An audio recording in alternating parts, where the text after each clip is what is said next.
Boa noite a todos e a todas. A Academia Solidarense de Letras e a Secretaria Municipal de Educação, Cultura e Desporto acolhe a todos e a todas presentes. A educação é um processo social, é desenvolvimento. Não é a preparação para a vida, é a própria vida. John Dewey. Pedimos agora que o músico Caleb Costa inicie o nosso momento cultural. Antes de cantar, eu gostaria de falar. Eu li o primeiro livro do Cosmo, né? Não tive a oportunidade de ler o segundo, mas eu li num momento muito especial. Era um momento de autodescoberta, de mais consciência sobre mim, sobre a minha arte, e eu quis trazer uma música condizente com o que eu vejo nos livros dele, que são reflexões às vezes profundas, complexas, mas sempre com um ar esperançoso do que tem pela frente, né? E essa música se chama Minha Oração.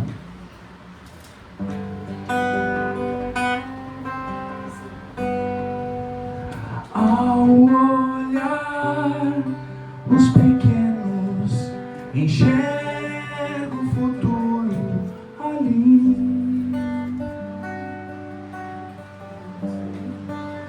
E ao ouvir seus anseios, encontro descanso em ti. Como as aves a voar, contemplar o entardecer.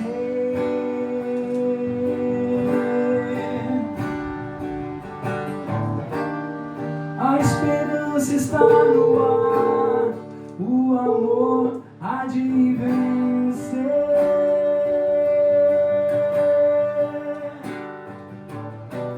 Dor e medo se vai,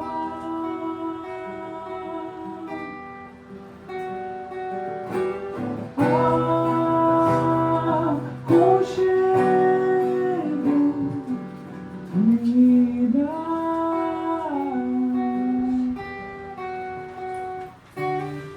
Culpa do erro se vai.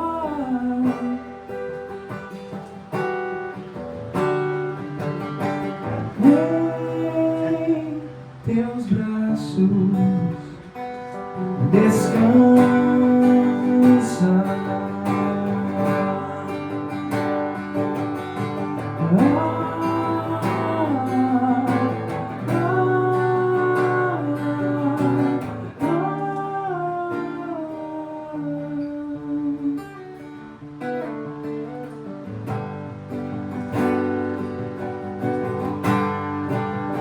Ao olhar este mundo corrido e confuso, eu vi tanta angústia surgindo, buscando tentar sentir. Como as aves a voar, contemplar o entardecer.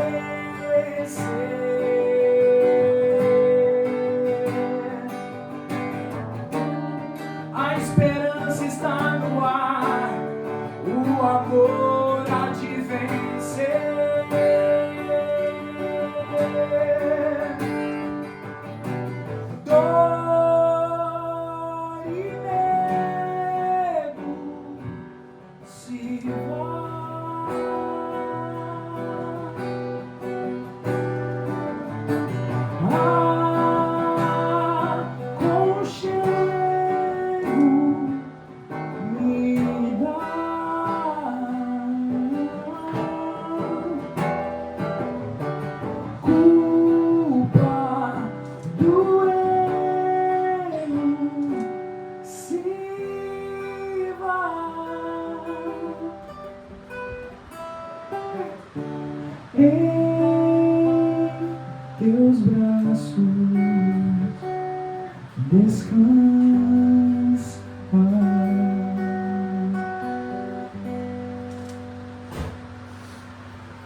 busca incessante por explicações.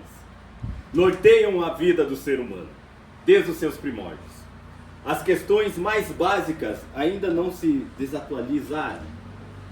O porquê de estarmos aqui, qual a nossa função como humanidade, qual o nosso futuro? Elas apenas foram mascaradas por uma modernidade repleta de entretenimento e de informações por vezes vagas. Diante desse cenário de mudanças, temos, por exemplo, o jovem que às vezes não se interessa pela escola, pelos ensinamentos dos adultos e não pensa no dia de amanhã. E buscar publicar um livro nesse mundo recheado de tecnologias e consumismos é um enorme desafio. E se Bauman afirmava dizendo que vivemos em um tempo que escorre pelas mãos, um tempo líquido, em que nada é para persistir, não há nada tão intenso que consiga permanecer e se tornar verdadeiramente necessário. É tudo transitório. Nada mais justo pararmos para pensar a respeito de nossa identidade, sobre quem somos e para onde vamos. E acredito que com a ajuda de bons livros e da filosofia, nós conseguiremos encontrar um caminho seguro e repleto de boas experiências para nos conduzir a uma vida mais feliz. Pedimos que faça uso da palavra o nosso presidente da Academia Soledadense de Letras, Jairo Ferreira. Boa noite a todos, sejam bem-vindos à nossa casa. Muito boa noite às confreiras acadêmicas e confrades acadêmicos que aqui estão.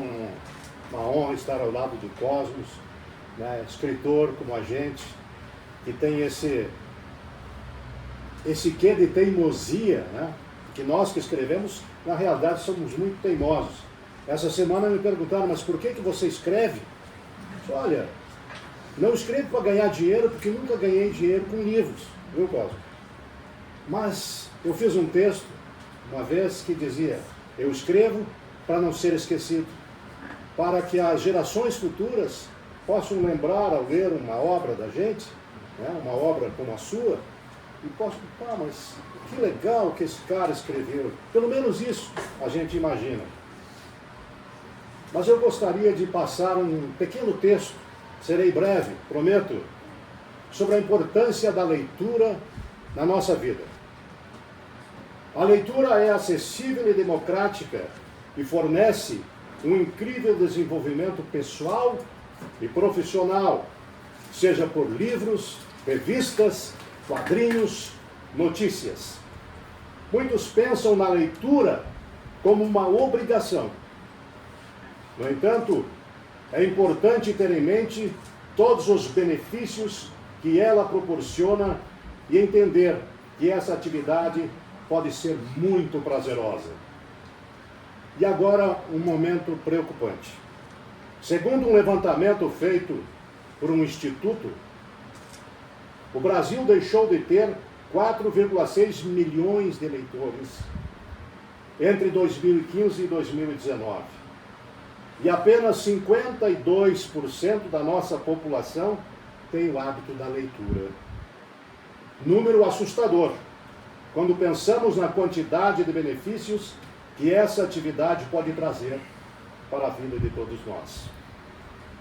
Então, amigos, sejam bem-vindos mais uma vez à nossa casa, Academia Soledadense de Letras, nossos amigos vereadores, os convidados, os amigos, os parentes do nosso escritor, filósofo, professor, que hoje está tendo esta, não digo oportunidade, viu, Cosmo? A oportunidade é nossa, de tê-lo aqui junto conosco.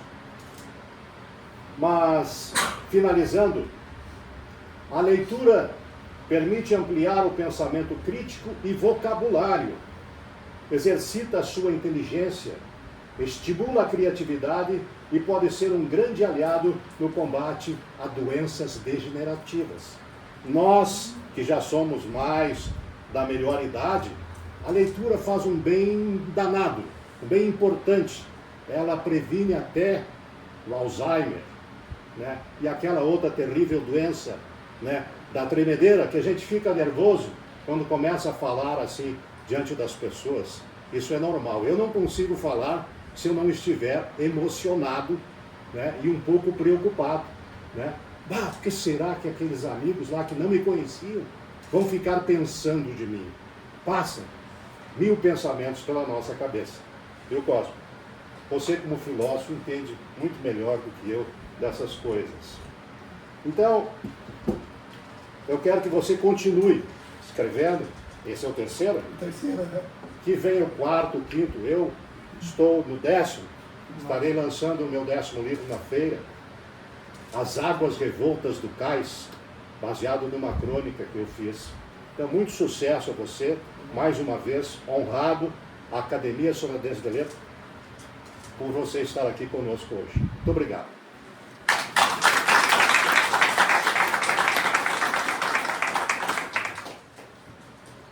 Pedimos agora que faça uso da palavra o representante da Câmara de Vereadores, Gustavo Baldisselli. Só um pouquinho pro colega. Vou eu representar a Câmara? Lúcio, buenos dias.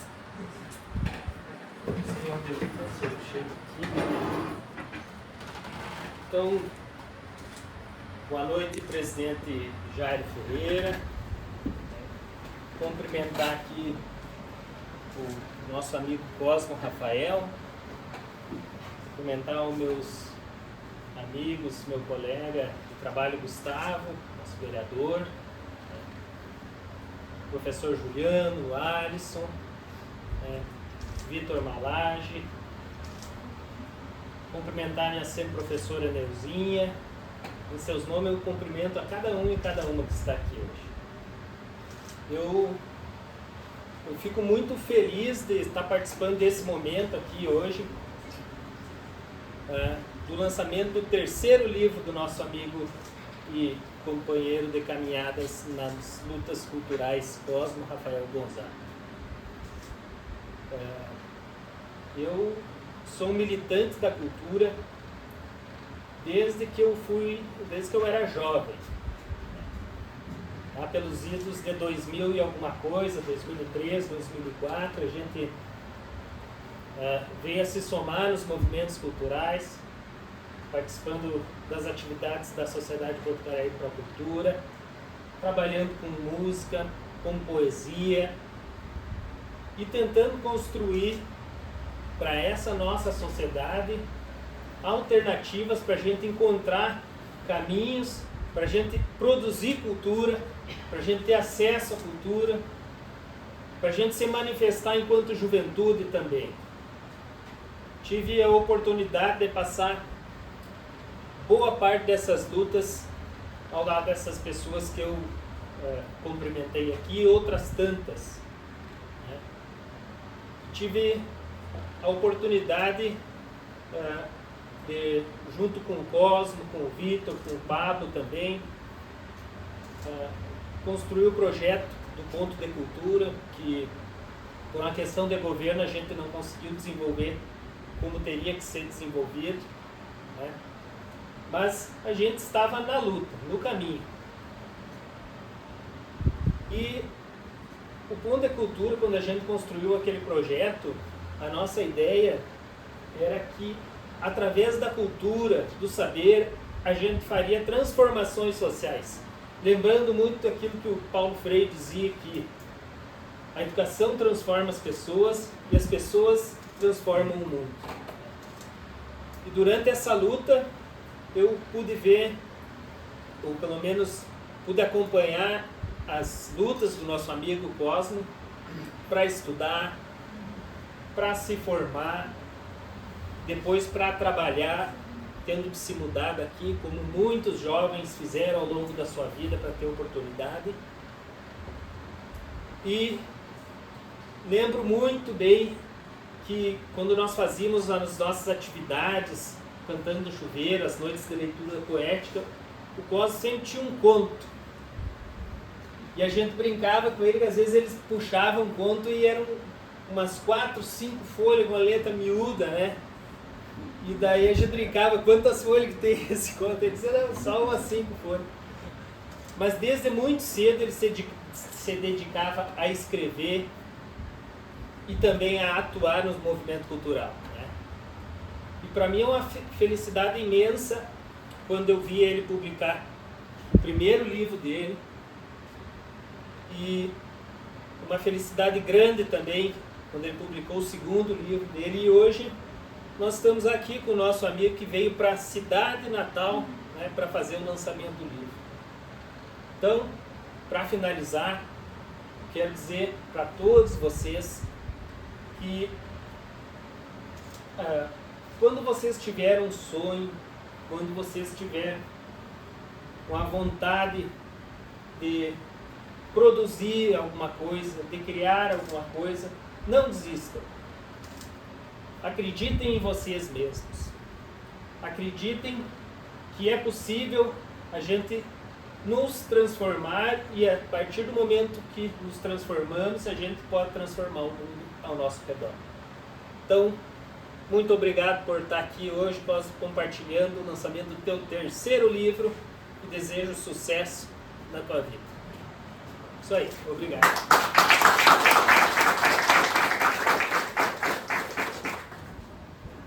A gente vai ter que pegar um lenço aí, o Lúcio quase me fez chorar agora. Me segurei, cara.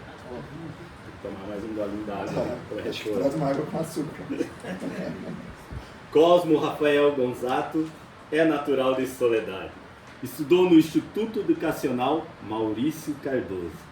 Possui graduação em Filosofia pela Universidade de Passo Fundo, graduação em Pedagogia pela Universidade do Norte do Paraná e mestrado em Educação pela Universidade de Passo Fundo.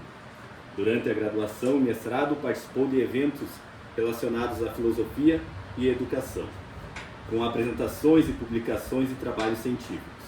Também publicou capítulos em livros e periódicos relacionados à filosofia e à educação. Publicou em 2020 o seu primeiro livro, independente, intitulado Diferentes Maneiras de Pensar, Incansáveis Vontades de Viver. E o segundo, publicado em 2023, intitulado Infinitas Maneiras de Encarar o Nosso Próprio Erro. Atualmente exerce a função de professor efetivo da disciplina de Filosofia no município de Gaspar, Santa Catarina. E agora, com a palavra, o nosso autor. Eu vou ficar sentado, tá, pessoal? Eu acho que é mais confortável até para mim. Não sei se vocês têm algum problema. Tá todo mundo me conhece, então acho que até para ficar mais à vontade.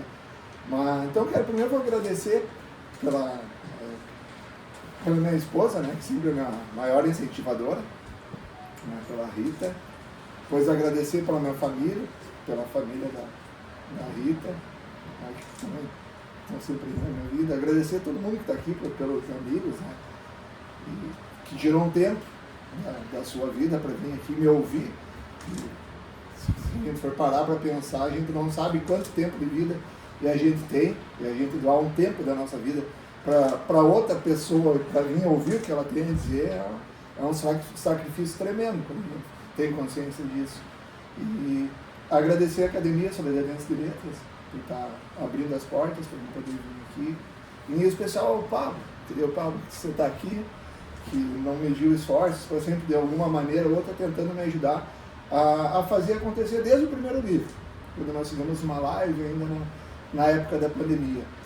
E eu vou começar com uma frase que eu pensei assim, quando eu era muito novo, assim, eu lembro do contexto que eu estava indo jogar basquete com os amigos, que é uma coisa que eu gosto muito de fazer, e que dizia, que eu transformei depois em texto, e que dizia mais ou menos assim, que a árvore nunca se esquece que um dia ela já foi uma semente. Então, independente do lugar que nós estejamos, independente da condição financeira que nós tiver, independente se algumas amizades, não é que ficaram para trás, alguns amigos estão mais distantes, alguns familiares estão em outros lugares, a gente nunca pode esquecer das pessoas que sempre estiveram junto ao nosso lado. E eu acho que se as pessoas que estão aqui foram porque eu acho que vocês conseguiram perceber a importância dessa frase que tem na vida de vocês e na minha vida. Cada um de vocês tem uma importância significativa para ajudar a construir essa pessoa que eu sou hoje. Assim, que eu acredito que eu também tenha contribuído de alguma maneira para ajudar na pessoa que tu é hoje. E é isso que faz nós ser humano. E é isso que me motiva a escrever. São essas perguntas que eu faço quando eu estou na sala de aula. São essas perguntas que eu tentava fazer quando eu estava na minha adolescência e que talvez alguns amigos ainda não compreendiam, outros compreendiam. E às vezes eu ficava meio perturbado e eu tentava começava a ler, eu começava a escrever, porque eu sabia que com a escrita eu conseguia me compreender, eu sabia que quando eu pegava um livro, o livro me entendia, o livro dizia as coisas para mim, que às vezes as pessoas não conseguiam falar. Então, eu acredito, pessoal, que nós assim, devemos parar muito assim, e pensar. Eu, como professor de filosofia, até não poderia sair outra coisa na minha boca se falar que a gente tem que parar para pensar. Mas, se nós analisar, assim, olhar pela janela de manhã quando tu acorda, qual é a primeira coisa que todo mundo faz quando acorda? Se cada um parar e pensar agora, pega o telefone, olha a notificação do telefone, responde no WhatsApp, olha no Instagram, responde no e-mail, tem um compromisso, tem não sei o que, uma agenda do trabalho. E cada vez mais a gente vai deixando que as coisas externas vão roubando o nosso tempo de vida e a gente vai deixando de viver. E a gente vai deixando de ficar com as pessoas que estão ao nosso lado, de aproveitar os momentos.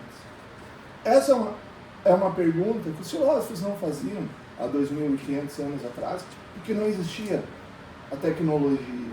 Mas essa uma pergunta existencial, é uma pergunta que ela está tão atual, se a gente parar e pensar quem que nós somos.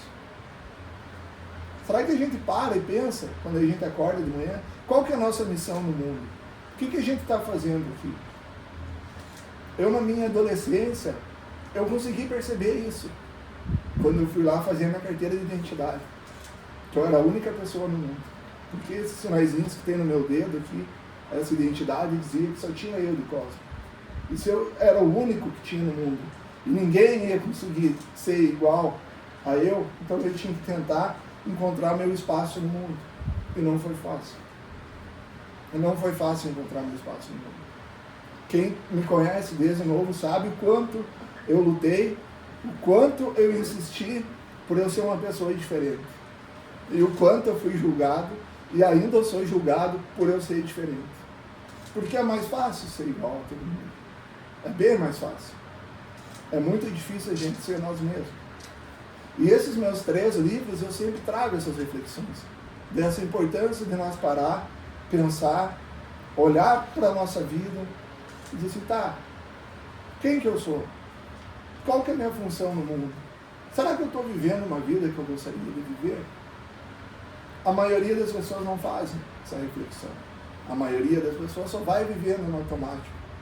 A maioria das pessoas não para, se dá alguma coisa errada, elas não tentam consertar, elas culpam os outros.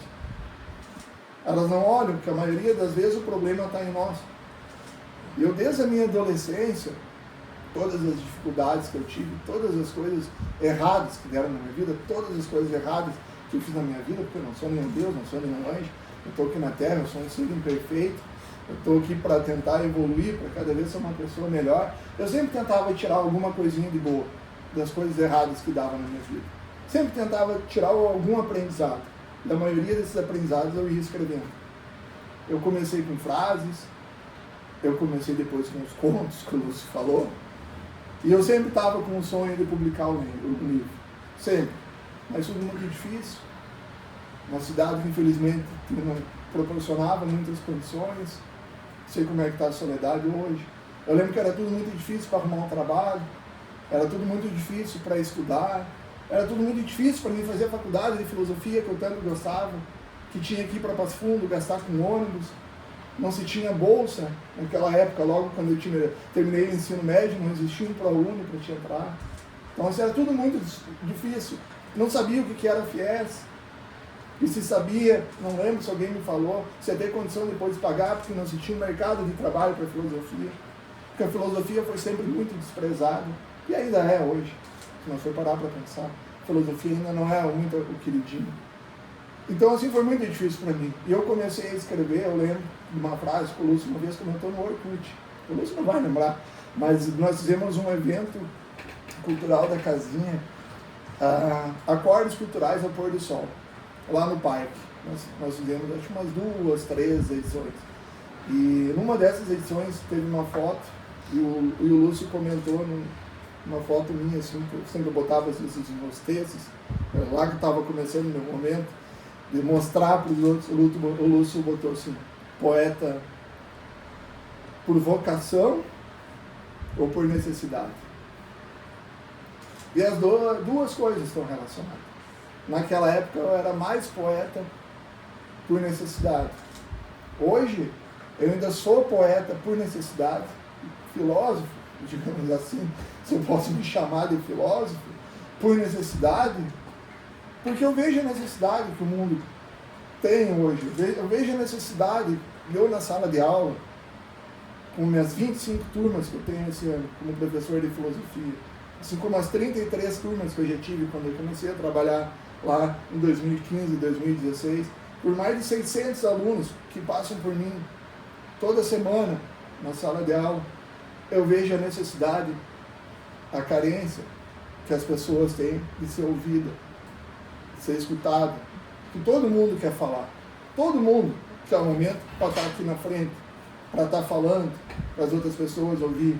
Todo mundo, numa roda de conversa, quer ser ouvido, quer falar dos seus planos, dos seus sonhos, dos seus problemas, mas poucas pessoas querem parar para ouvir as outras pessoas.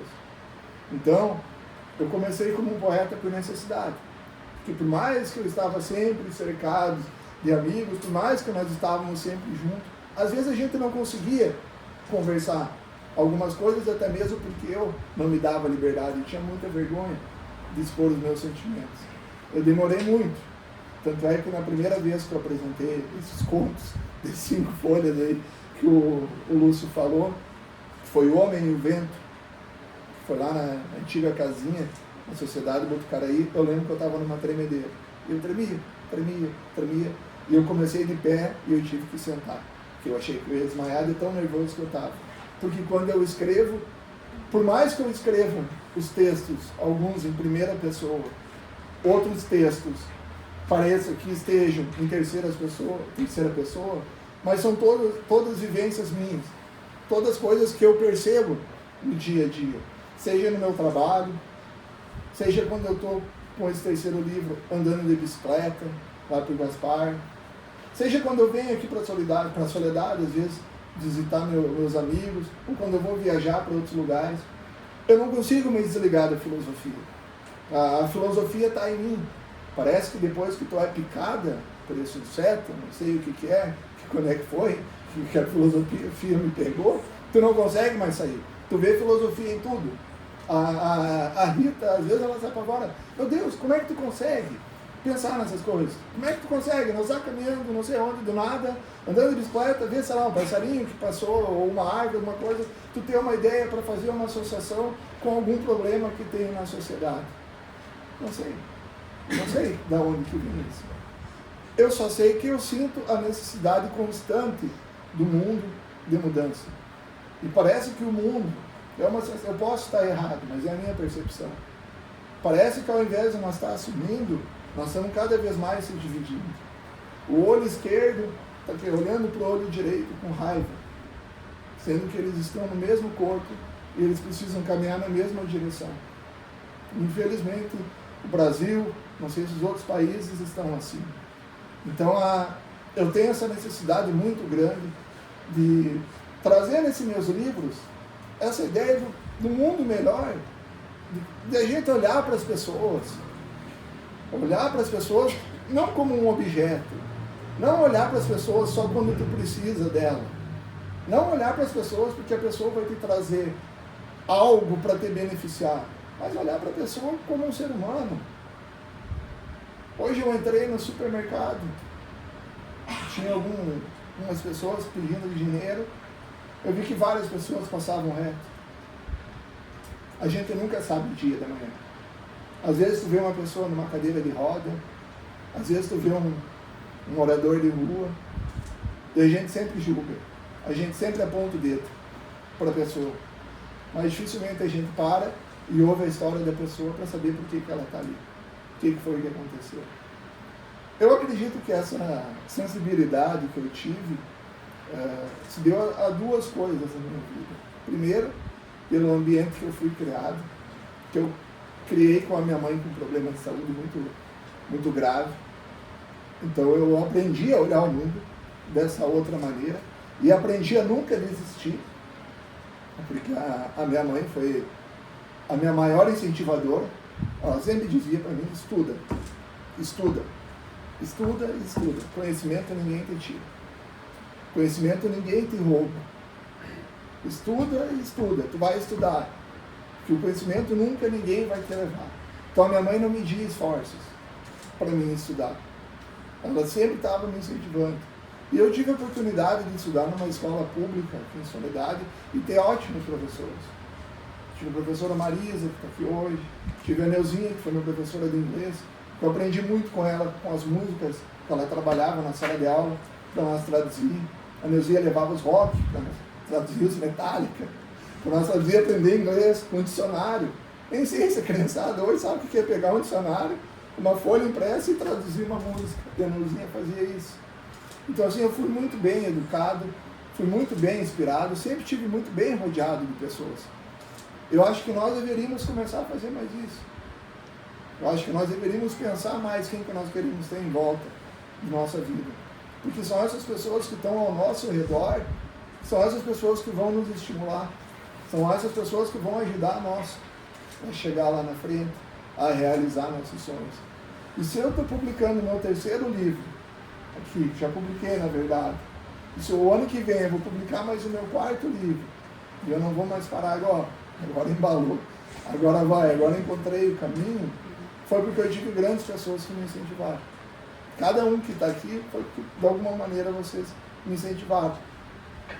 A Cândida que está lá, quando me ligava, quase, vem cá, vem que eu quero conversar contigo, não sei o quê. Nós sentávamos na praça, e nós ficávamos conversando.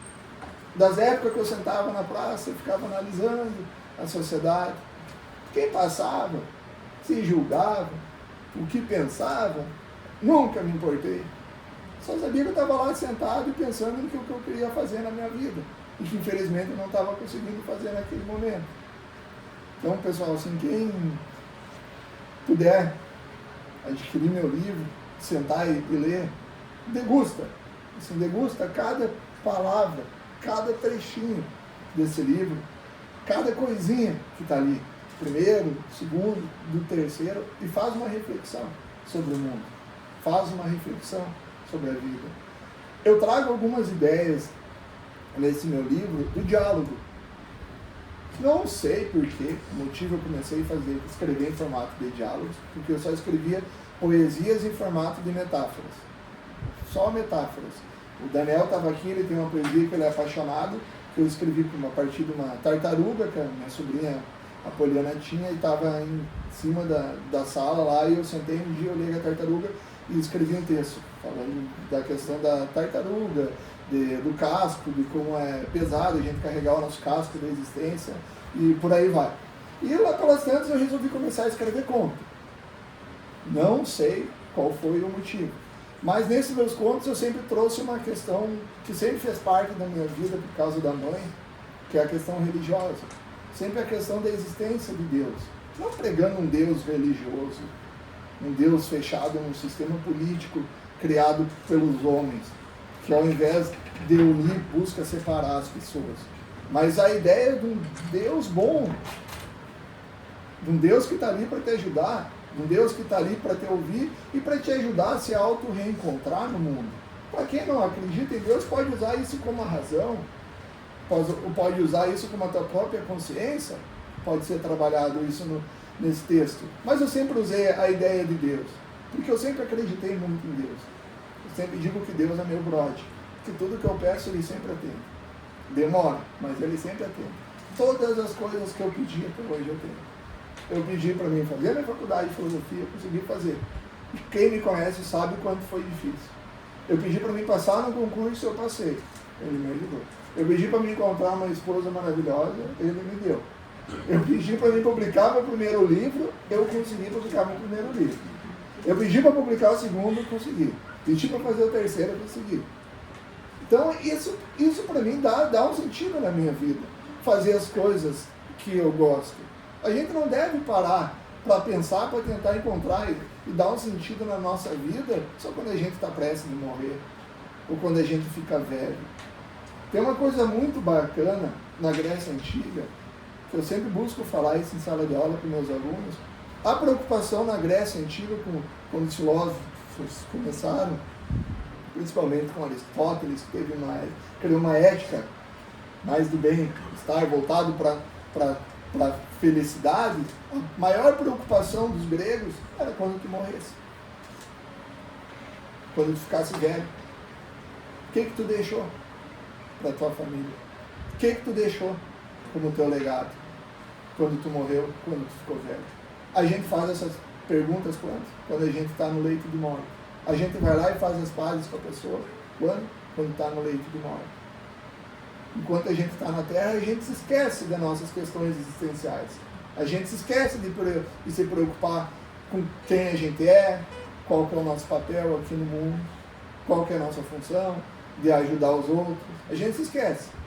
Mas basta acontecer alguma coisa de errado, a gente sempre diz: o que é que eu fiz para merecer isso? E daí a gente muda todo o nosso comportamento e começa a olhar para coisas que a gente não olhava antes. E eu acho que a gente tem que olhar para o mundo não só para explorar o mundo, a gente tem que olhar para o mundo para contribuir. E se eu estou produzindo 13 livros é porque eu quero deixar uma contribuição para que as pessoas possam também se preocupar com o outro. Nesse mundo digital que está hoje, nesse mundo virtual que está hoje, todo mundo numa correria pela fama, todo mundo na correria pelo like, todo mundo na correria para ser visto, todo mundo querendo chamar a atenção, todo mundo fazendo coisas ridículas, no meu entendimento, expondo detalhes da sua vida pessoal, que eu olho e que eu penso assim: caramba, eu nunca teria de coragem de fazer isso. Como é que as pessoas conseguem fazer isso?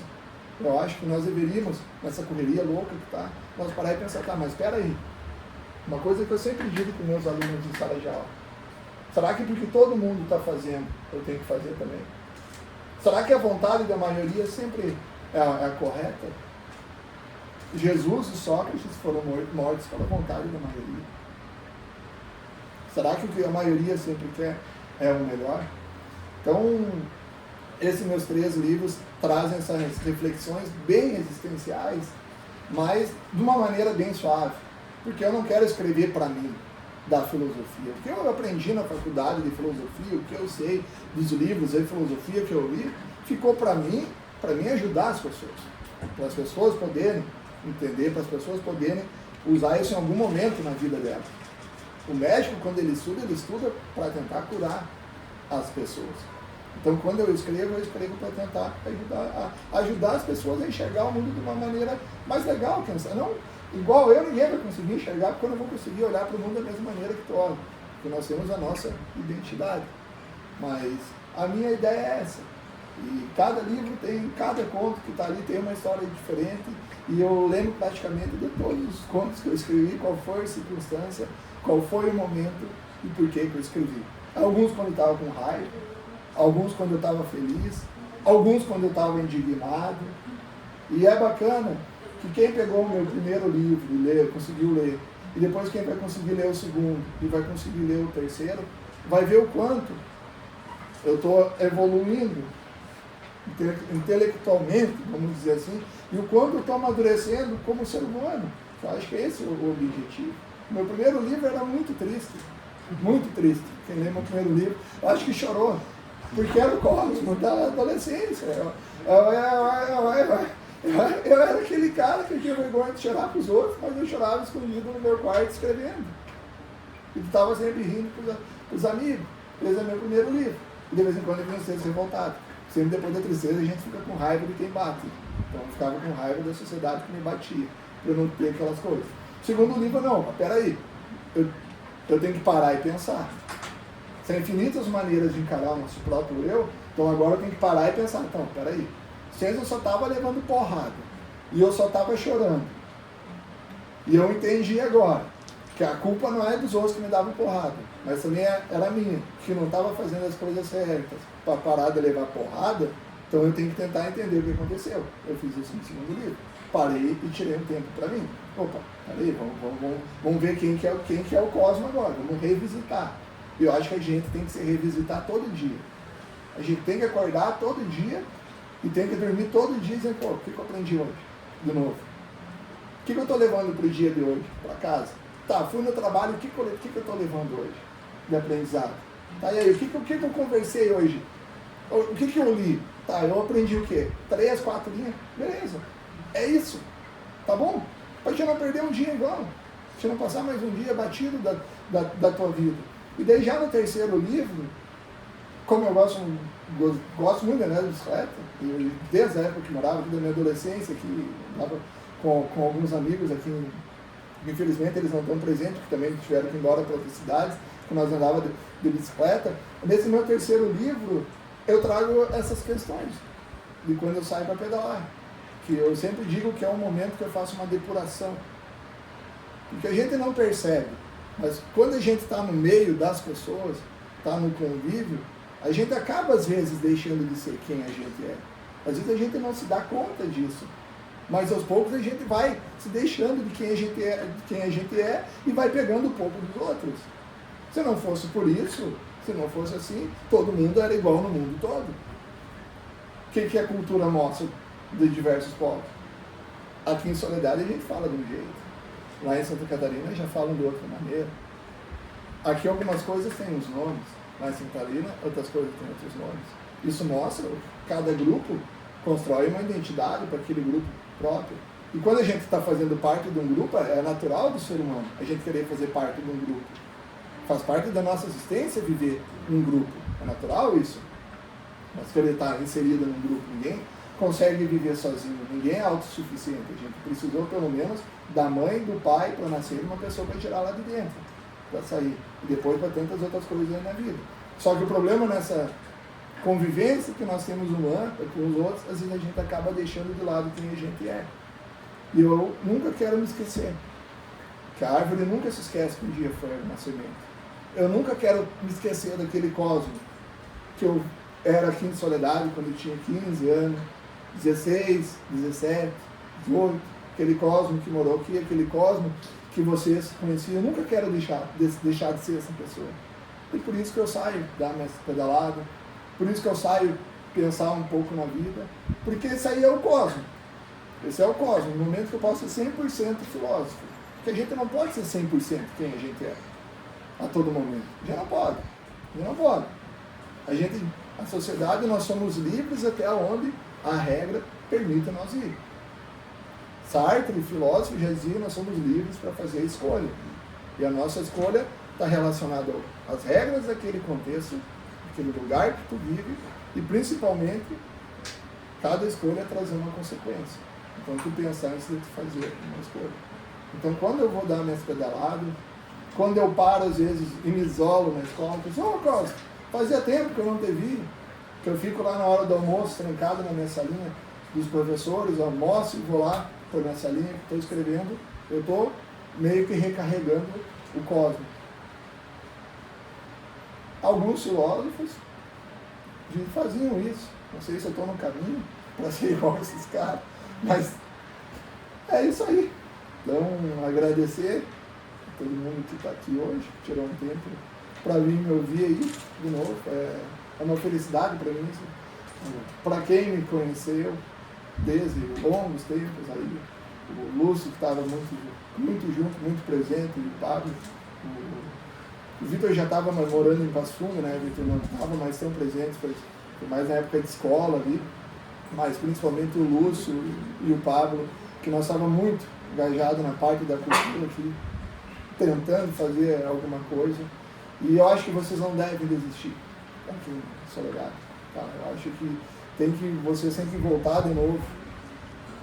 Alisson, vocês têm que voltar de novo a movimentar, aí, tá? Trazer essa juventude a refletir sobre a importância ainda de se parar, se ler um livro, descobrir quem eles são, aonde eles estão, aonde eles querem chegar, como eles vão fazer isso.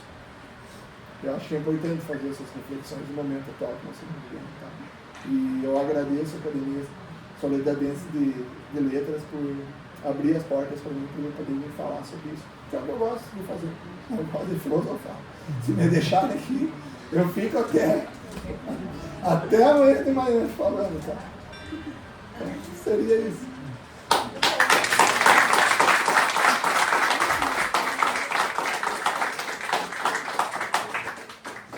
Você nos emocionou.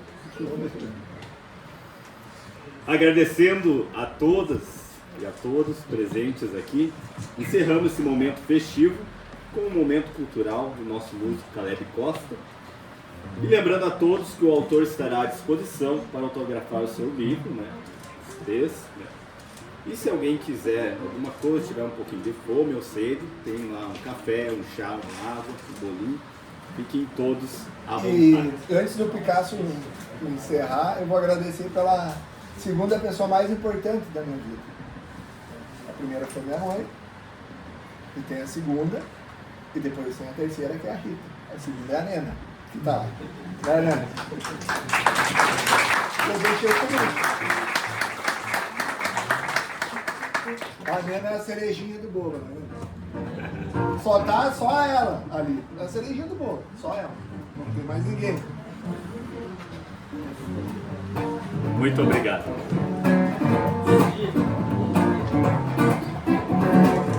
Humanos azul me guia, com a firmeza e os lampejos do farol. E os recifes acima, e a visão dos perigos de chegar. Unidade vocês em Ipanema, Iracema e Itamaracá. Todo segundo São Vicente, braços abertos sempre a esperar. Pois bem, cheguei, quero ficar minha vontade.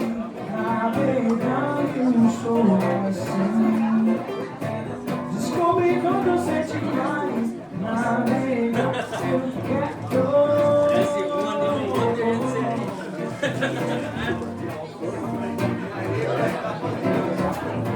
Uma lua menina, com uma careta e o brilho do cristal.